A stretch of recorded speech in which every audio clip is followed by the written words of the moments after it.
میں نے قرآن مجید کے پہلے پارے میں سے ایک آیہ کریمہ کا کچھ حصہ تلاوت کیا ہے۔ اللہ کریم نے ارشاد فرمایا کہ فَكُلَّمَا جَاءَكُمْ رَسُولٌ بِمَا لَا تَهْوَىٰ، فرمایا تو کیا جب تمہارے پاس کوئی رسول وہ چیز لے کے آ جاتے ہیں جو تمہارے نفس کی خواہش نہیں۔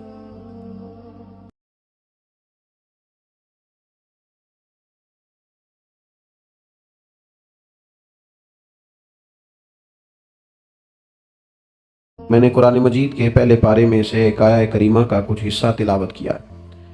اللہ کریم نے ارشاد فرمایا کہ فَكُلَّمَا جَاءَكُمْ رَسُولٌ بِمَا لَا تَهْوَىٰ، فرمایا تو کیا جب تمہارے پاس کوئی رسول وہ چیز لے کے آ جاتے ہیں جو تمہارے نفس کی خواہش نہیں۔ پیغمبر ایسی چیز تمہارے پاس لے آئے جن کو تمہاری خواہش، تمہارا نفس قبول نہیں کرتا۔ لا تہوا انفسکم مستکبرتم، جن کو تمہارا نفس قبول نہیں کرتا تو پھر تم تکبر کرتے ہو۔ تمہارے نفس پر وہ چیز گراں گزرتی ہے، تمہاری خواہش کے وہ چیز خلاف ہوتی ہے، تمہاری مرضی کے مخالف ہوتی ہے، پھر وہ تم اس سے تکبر کرتے ہو۔ فَفَرِيقًا كَذَّبْتُمْ، تو ایک گروہ ان میں سے انبیاء کو جھٹلاتا ہے معاذ اللہ۔ ایک گروہ کیا کرتا ہے؟ نبیوں کو جھٹلاتا ہے، نبیوں کو، اور دوسرا اس سے بھی آگے بڑھ جاتا ہے وَفَرِيقًا تَقْتُلُونَ، اور ایک گروہ ان کو شہید کر دیتا ہے۔ انبیاء کرام علیہم السلام کی جو تعلیمات ہوتی ہیں وہ کامل، اکمل اور مکمل ہوتی ہیں۔ انبیاء کرام علیہم السلام معصوم ہوتے ہیں۔ نبیوں میں معاذ اللہ نہ ظاہری طور پر کوئی نقص ہوتا ہے نہ باطنی طور پر نقص ہوتا ہے۔ اللہ تعالیٰ انبیاء کرام علیہم السلام کو بڑے قبیلوں میں پیدا فرماتا ہے، ان قبیلوں میں جو اس دور کے اندر لوگوں میں بڑی قدر کی نگاہ سے دیکھے جاتے ہیں، ان میں نبی آتے ہیں۔ انبیاء کرام کو اللہ تعالیٰ حسن و جمال دیتا ہے، قد و قامت دیتا ہے، ان کو اللہ تعالیٰ پر وجی چہرے دیتا ہے، کامل تعلیمات دیتا ہے۔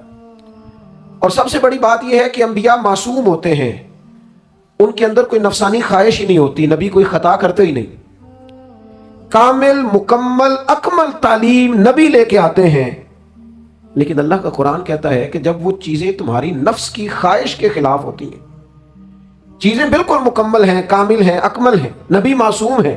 عام آدمی اگر کوئی بات کرتا ہے تو اس کی بات میں نقص رہ جاتا ہے، کمزوری رہ جاتی ہے، کسی دانشور سے، کسی شاعر سے، کسی ادیب سے، کسی آپ جس نے اپنی دانش بینش کے حساب سے کوئی بات کی ہے، آپ اگر اس سے کوئی تربیت لیتے ہیں تو اس کی بات میں کمزوری رہ جائے گی، عام آدمی ہے۔ انبیاء کرام علیہ السلام کی تعلیمات جو ہوتی ہیں وہ ذاتی نہیں ہوتی، وہ وحی الہی کے ساتھ ہوتی ہیں، ان میں کمزوری کوئی نہیں ہوتی، نقص کوئی نہیں ہوتا۔ انبیاء کرام علیہ السلام خوبصورت ہوتے ہیں، نورانی ہوتے ہیں، یعنی کسی بندے نے معاذ اللہ ان سے کوئی ایسی چیز نہیں دیکھی ہوتی جس سے کہ قباحت پیدا ہو، نقص پیدا ہو۔ انسان دور ہٹے، انہیں اللہ تعالیٰ ظاہری، باطنی، معنوی حسن دے کے دنیا میں بھیجتا ہے، کیوں نہیں لوگ مانتے؟ 950 سال حضرت نوح علیہ السلام نے تبلیغ فرمائی، اور میرے بھائی 1.5 دن میں بندہ تھک جاتا ہے، اکتا جاتا ہے، ہف جاتا ہے، عام آدمی کی بات کر لو۔ 950 سال تبلیغ کی، اور تبلیغ کرنے والا بندہ کامل ہے، مکمل ہے، اکمل ہے، دردمند ہے، سونا ہے، نہیں ماننے لوگ۔ کیوں؟ قرآن کہتا ہے اس کی وجہ یہ ہے کہ چیزیں وہ ہیں جو ان کی نفس کی خواہش کے خلاف ہیں، جو یہ ان کے نفس کی اور باطنی جو خواہشات ہیں ان کے مخالف ہیں، نہیں مانتے۔ حضرت موسیٰ کلیم علیہ السلام بنی اسرائیل کو نجات دینے کے لیے آئے تھے، راحت دینے کے لیے تشریف لائے تھے، لیکن آپ ان کے مطالبات دیکھیں کس قدر تکلیف دی۔ کبھی کہتے تھے نہیں مانتے جب تک اللہ کو اعلانیہ نہ دیکھ لیں، کبھی وہ کوئی مطالبہ لے کے آ جاتے، کبھی وہ پانی کا مطالبہ کرتے اور کہتے 12 چشمے الگ الگ چاہیے، کبھی وہ من و سلوہ کا مطالبہ کرتے، کبھی کہتے من و سلوہ تو آتا ہے پر ایک جیسا کھانا ہے، ہمیں تو الگ الگ چاہیے، وہ اجناس چاہیے جو زمین سے اگنی ہے۔ حضرت موسیٰ خوبصورت تھے، نورانی تھے، پروجی تھے، اور کمال یہ ہے کہ رب کے اتنے پیارے ہیں جن سے رب کلام فرماتا ہے، لیکن قوم ہے کہ تسلیم کرنے کو تیار نہیں، ماننے کو تیار نہیں۔ فقط اتنی بات ہے کہ وہ تعلیمات وہ ہیں جو ان کے نفس کی خواہش کے خلاف ہیں، اور ذرا سا انہیں موقع ملا، حضرت موسیٰ علیہ السلام 40 دنوں کے لیے کوہ طور پہ تشریف لے گئے تو پیچھے سے ایک بچڑے کی پوجا شروع کر دی۔ جناب کلیم واپس آئے تو پھر طرح طرح کی ہیلے بازیاں۔ حضرت یوسف علیہ السلام کا تو حسن مشہور ہے نا ساری دنیا میں، دنیا جانتی ہے نا کتنے سونے تھے، تو کیا اتنا خوبصورت آدمی بھی کنویں میں ڈال دیا جاتا ہے؟ کیا اتنا حسین آدمی بھی بازار میں بیچ دیا جاتا ہے؟ کیا اس قدر شخص جو ظاہری باطنی طور پر نورانی ہو، اس شخص پر بھی الزامات دھر کے جیل میں ڈال دیا جاتا ہے۔ مخلوق تو فنکار ہے اس درجہ کے پل بھر میں سنگے در کعبہ سے بھی اصنام تراشے، اور تم کون ہو، کیا چیز ہے داغے کبابی، لوگوں نے تو مریم پہ بھی الزام تراشے، حضرت مریم سلام اللہ علیہ پر بھی، اور جناب عیسیٰ جن کو اللہ نے کھلے معجزات دیے۔ کوئی ضرورت تھی کسی اور چیز کی؟ جو بچہ پنگھوڑے میں کہہ رہا ہے انی عبداللہ، میں اللہ کا بندہ ہوں، کھلے معجزات اور وہ بھی پنگھوڑے میں۔ لیکن قرآن کہتا ہے تعلیمات وہ تھیں کہ جو ان کی نفس کی خواہش کے خلاف تھی، لہذا نفس کی خواہش، وہ جو ایک جگہ پہ قرآن مجید نے کہا نا کچھ لوگوں نے نفس کی خواہش کو خدا بنا لیا، وہ چونکہ خواہشات نفسانیہ کے خلاف تھیں، نتیجہ اس کا یہ نکلا کہ ان لوگوں نے پیغمبروں، رسولوں، انبیاء، اللہ کے محبوب بندوں کو جھٹلا دیا، یہاں تک کہ قتل کر دیا۔ حضرت زکریا علیہ السلام جیسے لوگوں پر آرے چلا دی، شہادتیں ہو گئی انبیاء کی۔ وجہ کیا تھی؟ نفس کی خواہش کے خلاف تعلیمات تھی انبیاء کی، نہیں تسلیم کیا۔ نبی اکرم نور مجسم شفیع معظم صلی اللہ تعالی علیہ وسلم کے نہ سارے معجزات ان لوگوں نے اپنی آنکھوں سے دیکھے تھے، اور ایک دوسرے کے سامنے بیٹھ کے حضور کی تعریفیں کرتے تھے کہ میرا بھتیجا ہے، اس نے کبھی جھوٹ بولا ہو، ہے کبھی امانت میں خیانت کی ہو، ہے کبھی اس کے اندر کوئی نقص دیکھا ہو، وہ تعریفیں، وہ خوبصورتیاں، وہ رعنائیاں۔ لیکن جب حضور نے اعلان نبوت کیا نا، اب وہ جو خواہشات نفسانیہ تھی نا، وہ جو باطن کے اندر خواہشات مچلتی تھی، میں سردار ہوں، میرے ڈھیر سارے غلام ہونے چاہیے، میں کسی کو اپنا داماد قبول نہیں کرتا لہذا بیٹی کو زندہ دفن کروں گا، میں یہ کیسے قبول کر لوں کہ غریب آدمی میرے برابر میں آ کے بیٹھ جائے، برادری کی اونچ نیچ کیسے چھوڑ دوں۔ کل تک کہہ رہے تھے آپ صادق ہیں، آپ امین ہیں، آپ حسین ہیں، آپ باوقار ہیں، ہر چیز بیان کر رہے تھے، اور جیسے ہی کہا حضور نے کہ میں اللہ کا رسول بن کے آیا ہوں، جب ماننے کی باری آتی ہے نا، ماننے کی، حضور علیہ الصلوۃ والسلام پہاڑی پر تشریف فرما ہے، اور کریم محبوب علیہ الصلوۃ والسلام نے، اونچی پہاڑی تھی، اس طرح کوئی آدمی یہاں دیوار پہ اوپر کھڑا ہو جاتا ہے تو آپ تو اس طرف نہیں دیکھ رہے، وہ ادھر بھی دیکھ رہا ہے، ادھر بھی دیکھ رہا ہے۔ اونچی پہاڑی پر حضور کھڑے ہو گئے، اور کھڑے ہو کے فرمایا اگر میں تم سے کہوں کہ پہاڑی کے اس پار دشمن ہے اور وہ تیاری کر کے آ چکا ہے، تم پر حملہ آور ہو جائے گا، کیا میری بات مان لو گے؟ دیکھا نہیں تم نے، میں کہہ رہا ہوں دشمن ہے، تسلیم کرو گے؟ سارے مکے کے لوگ جمع تھے، کہنے لگے کیوں نہیں مانیں گے، آپ صادق بھی ہیں اور امین بھی ہیں، آپ کی زبان سے کبھی جھوٹ نکلا ہی نہیں۔ یہ خاص پیغام حسین کانفرنس میں عرض کرنا ہے آپ، بھئی میں اگر کہوں کہ اس طرف دشمن آ گیا ہے، تم نے نہیں دیکھا، میری زبان پر اعتبار کرتے ہو؟ یا رسول اللہ آپ صادق اور امین ہیں، آپ نے کبھی جھوٹ بولا نہیں، خیانت کی نہیں، 100% یقین ہے، مان لیں گے؟ یہ بات ماننے کو تیار ہیں، یہ بات تسلیم کرنے کو تیار ہیں کہ آپ صادق اور امین ہیں؟ تو حضور نے فرمایا جس زبان سے تم یہ ماننے کو تیار ہو نا کہ اس طرف دشمن کھڑا ہے، حملہ کر دے گا، اس زبان سے یہ بھی مان جاؤ کہ میں اللہ کا سچا رسول بن کے آیا ہوں۔ آپ میری بات کو سمجھیں، تھوڑی دیر پہلے یک وقت کہہ رہے ہیں بالکل آپ جو کہتے ہیں حق اور سچ ہے، اور اب جب کہا میں رسول ہوں مان جاؤ، تو معاذ اللہ تعالیٰ ابو لہب کہنے لگا آپ کے ہاتھ ٹوٹ جائیں، آپ نے ہمیں اس کام کے لیے بلایا تھا، طرح طرح کی بولیاں بولنے لگے۔ جب مفادات پر چوٹ لگتی ہے، جب خواہشات نفس کو چھوڑنا پڑتا ہے، جب ذرا اپنی طبیعت پر کچھ چیزیں بوجھ بنتی ہیں۔ میرے اصحاب قبلہ عالم فرمایا کرتے تھے ہمارے دشمن جب ہم پر تنقید کرتے ہیں تو کئی باتیں غلط بھی کرتے ہیں لیکن کچھ باتیں ٹھیک بھی ہوتی ہیں، بجائے اس کے کہ ہم اسی وقت اٹھ کے قبول کریں، تسلیم کریں کہ جناب یہ بات جو آپ نے کیا یہ بالکل ٹھیک ہے، میں کھلے دل سے اس کو قبول کرتا ہوں۔ اتنی جرت کون کرے، اتنی ہمت کا مظاہرہ کون کرے؟ وہ چیزیں جو ہمارے نفس کی خواہش کے خلاف ہوتی ہیں ہم قبول کرنے کو تیار ہی نہیں ہوتے۔ لیکن جو مزاج دین ہمیں عطا کرتا ہے، وہ دین ہمیں یہ عطا کرتا ہے کہ جب تم یہ دیکھو نا کہ بات جو ہو رہی ہے وہ بات ٹھیک ہے، اگرچہ میرے مفادات کی بھی خلاف ہے، اگرچہ میرے نفس کی خواہش کے بھی خلاف ہے، اگرچہ میری سرداری کے بھی خلاف، ہو سکتا ہے میرا مالی نقصان بھی، لیکن چونکہ ٹھیک ہے لہذا مجھے قبول کر لینی چاہیے۔ یہ جرت پیدا کرے اپنے دل کے اندر، یہ طاقت پیدا کرے، یہ آج کا پیغام ہے۔ آپ دیکھیے حضرت فاروق اعظم رضی اللہ تعالیٰ عنہ نے مسئلہ بیان کیا، تو جناب فاروق اعظم رضی اللہ تعالیٰ عنہ نے اس مسئلے میں عورتوں کے مہر کے متعلقہ، جو حق مہر ہوتا ہے خاتون کا، اس کے متعلقہ جناب عمر نے کوئی مسئلہ بیان کیا۔ تو آپ جمعہ پڑھا کے باہر نکلے تو ایک خاتون کھڑی تھی دروازے پر، کہنے لگی امیر المومنین حد ہو گئی ہے، آپ عورتوں کو مہر لینے پر پابندی لگا رہے ہیں، اتنا لینا اتنا نہ لینا، اور اللہ رسول نے کھلی اجازت دی ہے جتنا مرضی لے لیں۔ اس خاتون نے دلائل پیش کیے. اب امیر المومنین کے سامنے ایک تو ہے کہ عام مرد کے سامنے عورت بات کرے تو لوگ قبول نہیں کرتے, اور 22 لاکھ مربع میل کا حکمران اور جس کے بارے میں معروف ہے کہ ان کا درہ ہر وقت چلتا ہے, اس خاتون نے جناب عمر سے کہا کہ جناب مسئلہ یوں ہے, آپ نے یوں بیان کیا ہے. اب ارد گرد لوگ کھڑے تھے, کسی نے یہ نہیں کہا گستاخ معاذ اللہ تو کیا کہہ رہی ہے, امیر المومنین کے سامنے کلام کرتی ہے. بات حق تھی, کسی نے جرأت نہیں کی. ایک شخص حضرت عمر سے کہنے لگے حضور آپ کچھ بولتے کیوں نہیں, کچھ تبصرہ کریں. فرمانے لگے بولنا کیا ہے, ایک مرد نے خطا کی ہے اور ایک عورت ٹھیک کہہ رہی ہے, اس کی بات درست ہے, میں کھلے دل سے قبول کرتا ہوں.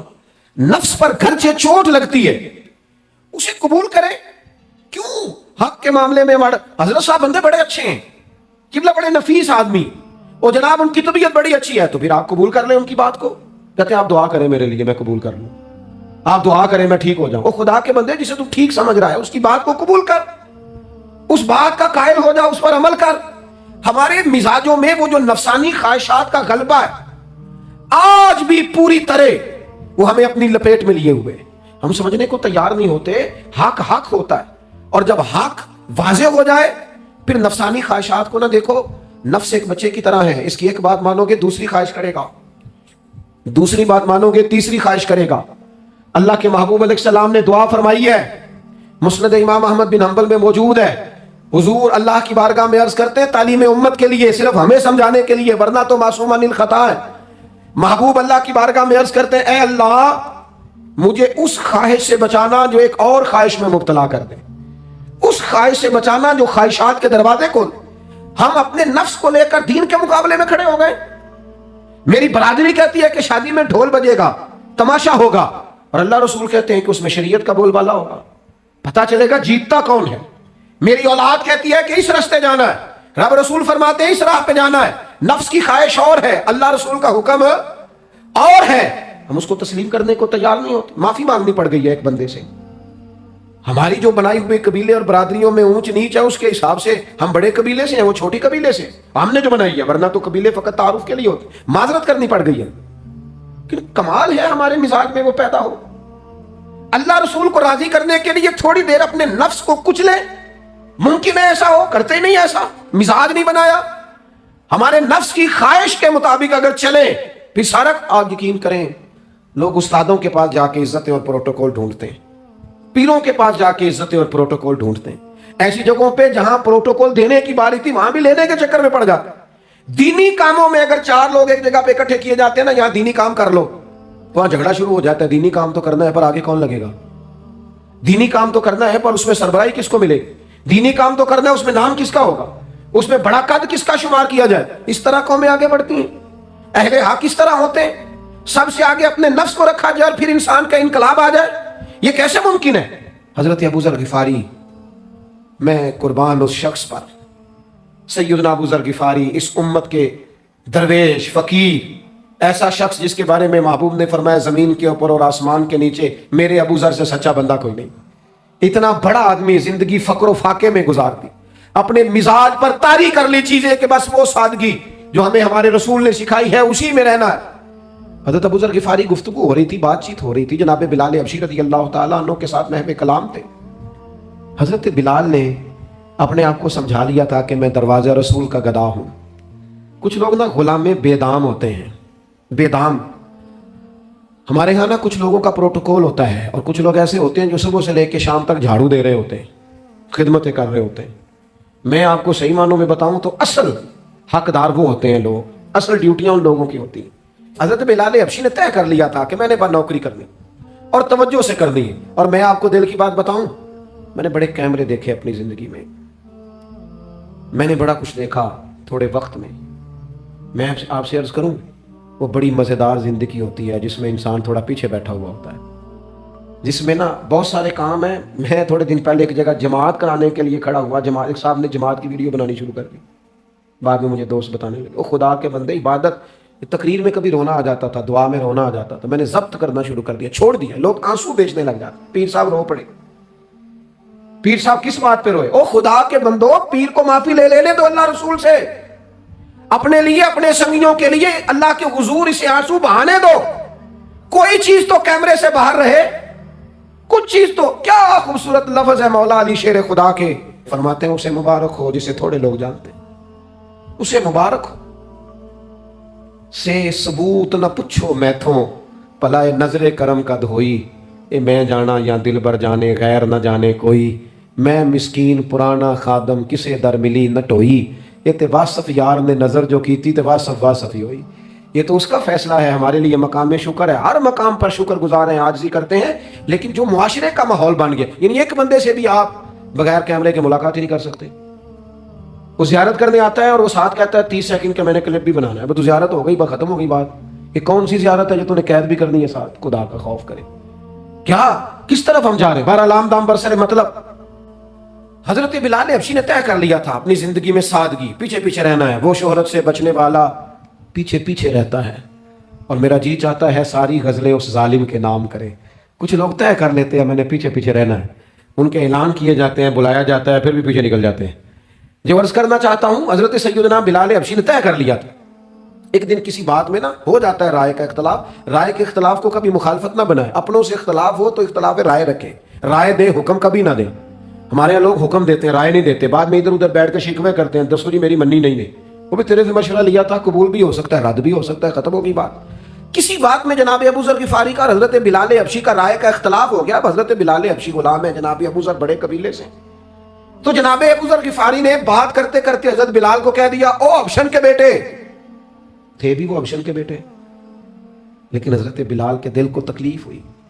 بعض لوگ کہتے ہیں میں نے سچ ہی بولا ہے، سچ اپنے بارے میں بولنا، تو دوسروں کے بارے میں سچ بولتا ہے، اپنے بارے میں بول، صرف تو دوسروں کے لیے بولے، او جی میں نے سچ ہی تو بولا تھا۔ سچ بولنے کی بھی حکمت ہے، سچ بولنے کی سب سے بڑا سچ کسی کو اللہ کی طرف بلانا ہے، اور میرا رب فرماتا ہے ادعو الی سبیل ربک بالحکمہ، کسی کو اللہ کی طرف بھی بلاؤ تو دانائی کے ساتھ بلاؤ، حکمت کے ساتھ، سب سے بڑا سچ بھی بولو تو دانائی کے ساتھ بولو۔ تو نے سچ بولا ہے اور تو نے لوگوں کا کلیجہ چیر کے رکھ دیا ہے، یہ کیا انداز ہوا تیرا سچ بولنے کا، یہ کیا طریقہ ہوا؟ حضرت سیدنا بلال حبشی رضی اللہ تعالیٰ عنہ کو جناب ابو ذر غفاری نے کہا حبشن کے بیٹے، بات سچی تھی۔ حضرت بلال کو تکلیف ہوئی، کونے میں بیٹھ کے روئے، اور غلام روئے اور آقا کو خبر نہ ہو، تڑپے جو ہم یہاں تو مدینے خبر گئی۔ حضور علیہ الصلوۃ والسلام پتہ چلا، محبوب نے منبر سجایا، حضور کی عادت تھی نامینیٹ کر کے اصلاح نہیں کرتے تھے، بائی نیم نہیں، نامزد کر کے نہیں، اوورال بات کر دیتے، سمجھنے والے سمجھ جاتے۔ حضور فرمانے لگے لوگوں کو کیا ہو گیا ہے، میں نے تو جاہلیت کی ساری باتیں پاؤں تلے رون دی تھی، ابھی بھی کہتے ہیں بلال کو حبشن کا بیٹا۔ حضرت ابو ذر غفاری کہتے ہیں باقی تو کوئی نہ سمجھے تو میں سمجھ گیا۔ بڑا مشکل ہوتا ہے مجمع میں اٹھ کے معافی مانگنا۔ ہمارے ہاں بعض لوگ معافی بھی اس طرح مانگتے ہیں کہ یوں لگتا ہے گن بھی ساتھ پکڑی ہوئی ہے، معافی دو ورنہ گولی مار دوں گا۔ معافی مانگنے کا بھی طریقہ سلیقہ نہیں آتا، اور دنیا میں کچھ ایسے نفس پرست ہیں، ان کو استادوں سے معافی مانگنے پڑی تو نہیں مانگ سکتے، مشائخ سے معافی مانگنے آتی ہے تو نفس کے بندے بن کے نفس کی غلامی کرتے ہیں، لیکن اپنی عزت کی جگہوں کو بھی درست نہیں کرتے۔ کتنا بڑا مجرم ہے جو باپ سے بھی معافی نہ مانگ سکے، جو ماں سے بھی نہ کہہ سکے میں غلطی کر گیا تھا۔ اتنی بڑی نفس پرستی، تو نے آقا بنا لیا اپنے نفس کو اپنا۔ مجمع میں معافی مانگنا، اعتراف کرنا، حق کو قبول کرنا، اپنے نفس کو ذبح کرنا۔ حضرت ابو ذر غفاری مجمع کے بیچ اٹھ کے کھڑے ہوئے، چمکتا دمکتا چہرہ، قبولیت حق کا جذبہ، اپنے نفس کو چیر دینا اور اس پر پاؤں رکھ کے رب رسول کا قرب حاصل کرنے کا ذائقہ۔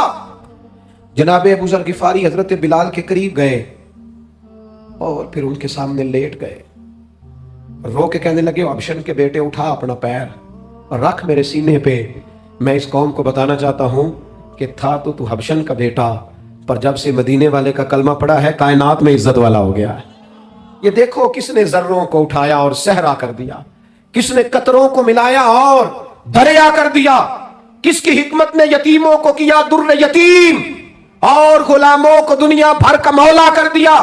ہمارا نفس کی خواہش بچی، رشتے نہیں بچے، ہمارے نفس کی خواہش بچی، تعلقات نہیں بچے، نفس کی خواہشیں بچی، ہمارے اپنے نہیں بچے، نفس کی خواہشیں بچی، مال جمع ہوا، دیانتداری نہیں بچی، وعدوں کی پابندی نہیں بچی، تجوریاں بھر گئیں، روحیں اجڑ گئیں، بددیانتی سے رزق حرام سے کمایا ہوا مال، کاریں کوٹھیاں بنگلے بن گئے، وطن اجڑ گیا، اس لیے کہ نفس کی خواہش پوری کی۔ نفس کے سامنے اگر انبیاء کی بھی تعلیمات آئیں، لوگوں نے تکبر کیا، قتل تک کر دیا نبیوں کو، لیکن اپنے نفس کی خواہش کے خلاف جانے کو تیار نہ ہوئے۔ خدا را واپس آ جاؤ، خدا را۔ وقت آیا، یہ وقت بدلتا رہا، یہ دور تبدیل ہوتا رہا۔ لوگوں نے اپنی بادشاہیاں قائم کرنے کے لیے بڑے بڑے قتل کیے، ہلاکو خان نے انسانی کھوپڑیوں کے مینار بنائے، لوگوں نے بڑے بڑے ظلم کیے، جبر کیے، خوف اور ہراس پھیلایا، اپنے اقتدار پکے کرنے کے لیے بڑے بڑے جبر کیے۔ پھر کیا ہوا؟ ایسی ایسی بیماریاں لگی جن کے علاج ہی کوئی نہیں تھے دنیا میں، بھری ہوئی تجوریاں، پیسے باہر گر رہے ہیں، پر ڈاکٹر کہہ رہا ہے تیرا مرضی وہ ہے جس کا علاج ہی کوئی نہیں۔ اللہ تبارک و تعالیٰ کے قانون سے جب لوگ ٹکراتے ہیں پھر پاش پاش ہو جاتے ہیں۔ وقت گزرا، ٹائم یزید کا آیا، وقت گزرا تو ٹائم عبید اللہ ابن زیاد کا آیا، ٹائم شمر کا آیا۔ 1450 سال گزرنے کے بعد اس ہزاروں کے مجمع میں سے ایک ایک بچے کو حدیث یاد ہے کہ حسن اور حسین جنتی جوانوں کے سردار ہیں۔ بتاؤ، یزید کو نہیں آتی تھی؟ شمر کو نہیں پتا تھا؟ کلمہ تو پڑھتے تھے نا یہ؟ عبید اللہ ابن زیاد کو نہیں پتا تھا؟ نبی پاک علیہ السلام کے کندھوں پر حسنین رہے، ان سب کو پتا نہیں تھا؟ یہ جانتے نہیں تھے کہ یہ وہ حسنین کریمین ہیں جن کو حضور سنتے تھے، فرماتے تھے یہ میرے پھول ہیں دونوں؟ کیا بات رضا اس چمنستان کرم کی، زہرا ہے کلی جس میں حسن اور حسین پھول۔ آج 1450 سال گزرنے کے بعد امت کو حدیث آتی ہے کہ نبی پاک علیہ السلام نے فرمایا جس نے حسن اور حسین سے پیار کیا اس نے مجھ سے پیار کیا، جس نے ان سے بغض رکھا اس نے مجھ سے بغض رکھا۔ کلمہ پڑھتے تھے، مسلمان کہلاتے تھے۔ 10 محرم کو جمعے کا دن تھا، امام حسین امامہ باندھ کے گھوڑے پر بیٹھ کر خطبہ دینے لگے تو ایک شخص اندر سے بول کے کہنے لگا حسین تقریر لمبی نہ کر، ہمارا جمعہ لیٹ ہو رہا ہے۔ بلے ہو نمازیوں، سامنے وہ شخصیت کھڑی ہے جس پر ابھی درود پڑھیں گے نماز میں، اللہم صلی علی محمد وعلی، ابھی درود پڑھیں گے حسین ابن علی پر، ابھی شہید کر کے ابھی درود پڑھیں گے، وہ سامنے کھڑے۔ اور امام حسین کا ایک جملہ تاریخ نے یوں لکھا ہے کہ شاید ریت کے ذرے بھی تڑپ گئے۔ امام علی مقام فرمانے لگے مجھے غور سے دیکھو، تمہیں پتہ ہے میں کون ہوں؟ تم جانتے ہو میں کون ہوں؟ نبی پاک نے فرمایا تھا یہ حسن اور حسین میرے بیٹے ہیں کیونکہ میری بیٹی کے بیٹے۔ تمہیں پتہ ہے میں کون ہوں؟ سامنے امام حسین کھڑے، فرمایا مجھے جانتے ہو؟ اور امام علی مقام فرمانے لگے میں تمہارے نبی کا نواسا ہوں، اور آج کے بعد تمہیں کسی نبی کا کوئی نواسا نہیں ملے گا کیونکہ نبی پاک آخری نبی ہے، اور جب حضور کے بعد کوئی نبی نہیں آئے گا تو کسی نبی کی اولاد کیسے ہوگی؟ تمہیں آج کے بعد کسی نبی کے نواسے کی زیارت نہیں ملے گی۔ میں کیسے آپ سے یہ بات آپ کو عرض کروں کہ سامنے حسین ابن علی بھی ہوں تو لوگ نفس کی خواہشیں پوری کرتے ہیں، لوگ اپنی کرسیاں پکی کرتے ہیں، لوگ گورنریاں پکی کرتے رہے، لوگ گڈ بک میں جانے کے لیے ایک دوسرے کو شاباشیاں دیتے رہے، جشن ہوتا رہا۔ سب سے پہلے ایک شخص نے امام حسین کا قافلہ روکا تھا، اس کا نام حور بن یزید تھا، سب سے پہلے اس نے روکا تھا، وہ ایک لشکر کا سپہ سالار تھا۔ جب امام حسین رضی اللہ تعالیٰ عنہ نے خطبہ پڑھا نا تو حور یزیدی فوج میں تھا، واپس گیا اور عبید اللہ ابن زیاد سے جا کے کہنے لگا، یا جو بھی وہاں لوگ موجود تھے یزیدی فوج کے، ان سے کہنے لگا تم نے تو کہا تھا کہ صرف راستہ روکنا ہے، تم نے تو کہا تھا کہ صرف ان سے کچھ منوانا ہے، تم نے تو جب مجھے بھیجا تھا تو کہا تھا کہ بعد تھوڑے معاملات ہیں، کوئی سچ بتاؤ نبی کے نواسے کو شہید کرو گے؟ تم نے تلواریں نکال لی ہیں، نیزے نکال لیے ہیں، تیر نکل آئے ہیں، تیاری مکمل ہے، مجھے سچ بچاؤ، کیا حسین ابن علی کی گردن پر خنجر چلانے لگے ہو؟ سیدہ فاطمہ کا جگر پارا شہید ہوگا، کیا یہ خبر سچ ہے؟ یوں ہوگا؟ تو کہنے لگے ہاں یہی حکم ہے ہمیں، یہی تیاری ہے، یہی پروگرام ہے، یہی پلان ہے، یہی ہوگا۔ کہنے لگا میں اور آپ تو مدینے والے رسول کا کلمہ پڑھتے ہیں، تو کیا محبوب کے نواسے کو ذبح کرو گے؟ جناب علی اکبر کو جن کا چہرہ رسول پاک سے ملتا ہے، حضرت قاسم بن حسن کو، جناب علی کے بیٹوں عباس بن علی کو، حضرت علی کے بیٹے ابو بکر بن علی کو، حضرت علی کے بیٹے عمر بن علی کو، حضرت علی کے بیٹے یہ بھی 3 کربلا میں موجود، حضرت عثمان ابن علی کو، ان کو شہید کرو گے؟ نے کہا ہاں تیاری ہو گئی ہے۔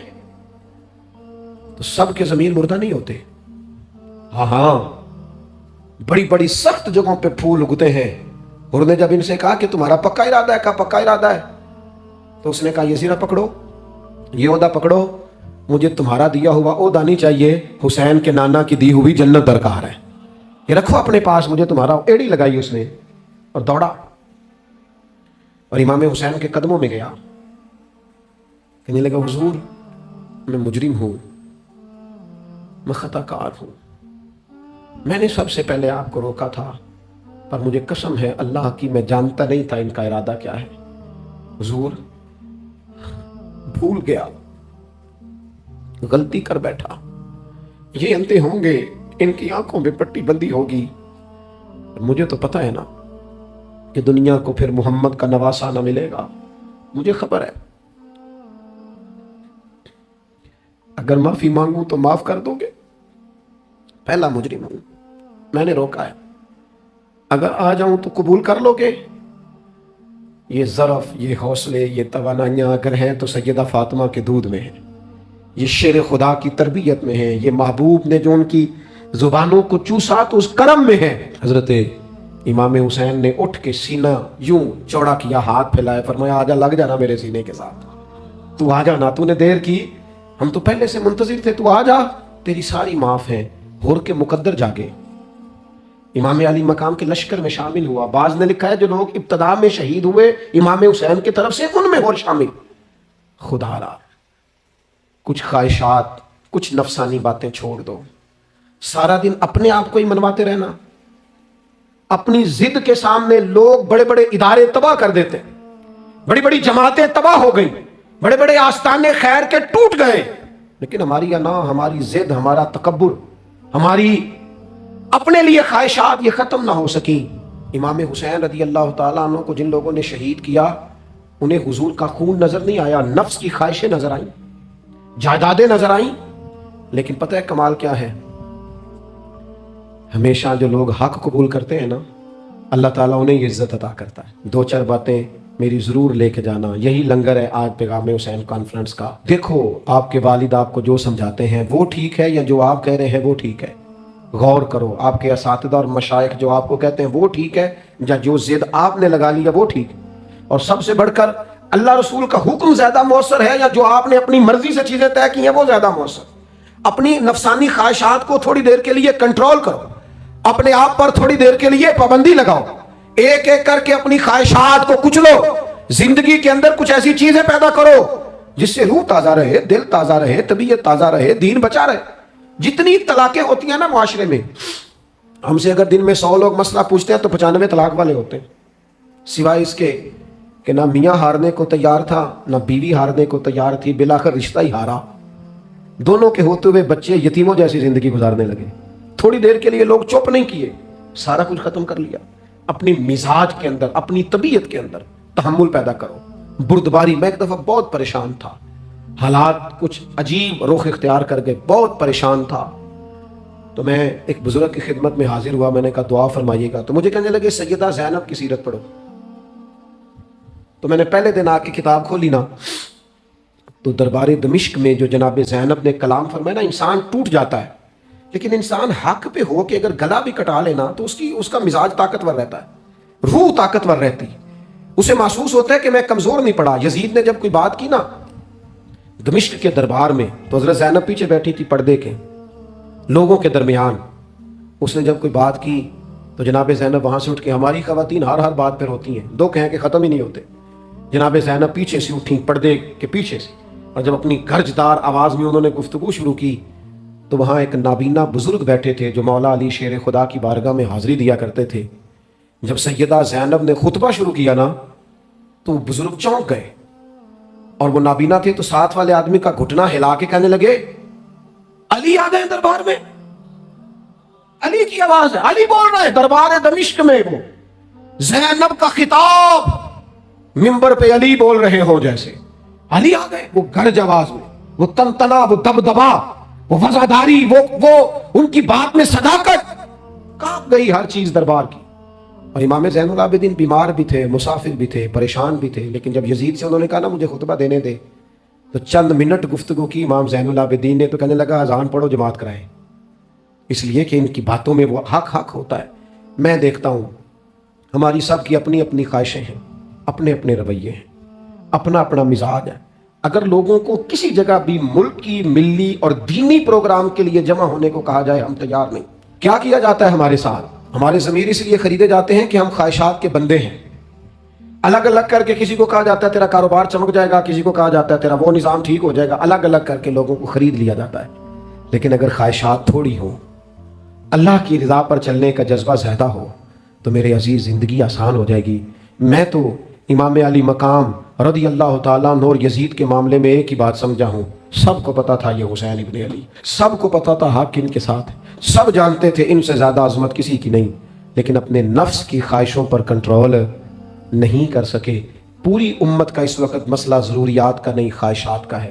2 قدم پیچھے ہٹیں خواہشوں کے لیے، 4 قدم آگے بڑھیں دین کے لیے۔ 2 قدم پیچھے ہٹیں اپنی خواہشات کو چھوڑیں، 4 قدم آگے بڑھیں ملک کے لیے، ملت کے لیے۔ 2 قدم پیچھے ہٹیں اپنی خواہشات کو چھوڑیں، 4 قدم آگے بڑھیں نظریے کے لیے اور فکر کے لیے اور امام حسین کے پیغام کے لیے۔ آج میں آپ سے گزارش کروں گا، اگر انا بچاؤ گے تو روحانیت نہیں بچے گی، اگر نام بناؤ گے تو کام نہیں ہوگا۔ فاضل بریلوی نے کہا تھا بے نشانوں کا نشان مٹتا نہیں، ہمارا تو مٹتے مٹتے بھی نام ہو ہی جائے گا۔ اپنی زندگی سے نفسانی خواہشات کو نکال دو، ورنہ یہ بڑے بڑے فضیلت معاب لوگوں کے سامنے بھی کھڑی ہو جاتی ہے، بے ادب کرتی ہے، بندے کو یہ گستاخ بناتی ہے معاذ اللہ۔ بڑی جگہ انسان زیادتیوں پہ، آج بھی کچھ لوگ کہتے ہیں فلاں آدمی اتنا نیک ہے تو پھر فلاں بندہ مخالفت کیوں کرتا ہے؟ میں نے کہا جو نبیوں کی مخالفت سے باز نہیں آئے، جو صحابہ کی مخالفت سے باز نہیں آئے، اہل بیت کی مخالفت، جو حسین ابن علی کے سامنے کھڑے ہو گئے، کون ایک آدمی کس کھاتے میں؟ اللہ کا قرآن کہتا ہے یجاہدون فی سبیل اللہ ولا یخافون لومۃ لائم ذالک فضل اللہ یؤتیہ من یشاء۔ کچھ لوگ اللہ کے راستے میں جہاد کرتے ہیں تو لوگ ان کی ملامت بھی کرتے ہیں، انہیں برا بھی کہتے ہیں، پر وہ کسی کی پرواہ نہیں کرتے۔ یہ ان پر اللہ کا فضل ہے، اور یہ فضل رب جسے چاہتا ہے اسے عطا کرتا ہے۔ آپ حضرات آج اس محفل سے یہ لنگر لے کے جائیے گا کہ کہیں میری روحانیت کے سامنے میری نفسانی خواہشات تو نہیں کھڑی ہو گئیں۔ تھوڑا سا 2 قدم پیچھے ہٹنا ہے، ہم نے امام علی مقام سے فیض لینا ہے، امام حسین کی عظمتوں کو سلام کرنا ہے۔ سار اٹھا کے جینا چاہتے ہو تو امام حسین کا طریقہ اپنا لو، ان کے رستوں کے مسافر بن جاؤ۔ زندگی وقار کے ساتھ گزرے گی، خودداری کے ساتھ گزرے گی، عزت نفس کے ساتھ گزرے گی۔